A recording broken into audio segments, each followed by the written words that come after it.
ბრიტანული კომპანია, რომელიც აწარმოებს Jaguar-სა და Land Rover-ის ავტომობილებს, დროებით აჩერებს ამერიკის შეერთებულ შტატებში მიწოდებას, რათა შეამციროს ამერიკის შეერთებული შტატების პრეზიდენტის დონალდ ტრამპის ადმინისტრაციის მიერ ავტომობილების იმპორტზე დაწესებული 25%-იანი ტარიფების ზეგავლენა. Jaguar Land Rover-ის ერთ-ერთმა უმსხვილესმა ბრიტანელმა ავტომწარმოებელმა განაცხადა, რომ ამერიკის შეერთებული შტატებისთვის ავტომობილების მიწოდებას ამ თვეშივე შეაჩერებს.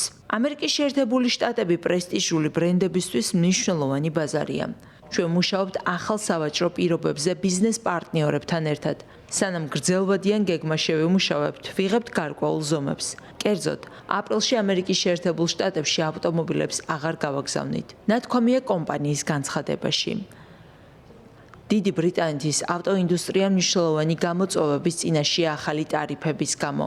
ბრიტანელ ავტომწარმოებლებს ისედაც აქვთ პრობლემა შიდა ბაზარზე, რადგან მოთხოვნა შემცირებულია. ამიტომ ისინი ცდილობენ ელექტრომობილების წარმოებაზე გადავიდნენ.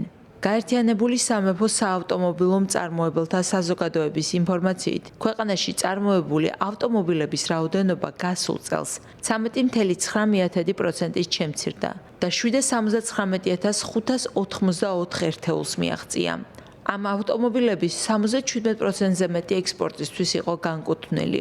ბრიტანელმა ავტომწარმოებლებმა უკვე გადადგეს გარკვეული ნაბიჯები ტარიფების ზემოქმედების შესამსუბუქებლად. ტარიფების ამოქმედებამდე მათ ამერიკის შეერთებულ შტატებში უკვე შეიტანეს მარაგი.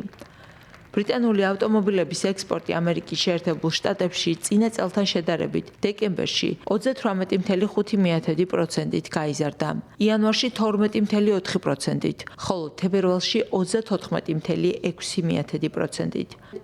დიდმა ბრიტანეთმა 12 თვის განმავლობაში სექტემბრამდე ამერიკის შეერთებულ შტატებში ექსპორტზე 10 მილიარდ 700 მილიონი დოლარის ღირებულების ავტომობილები გაგზავნა. მთავრობის სტატისტიკის მიხედვით ამერიკის შეერთებულ შტატებში ექსპორტირებულ საქონელს შორის პირველ ადგილზე ავტომობილებია.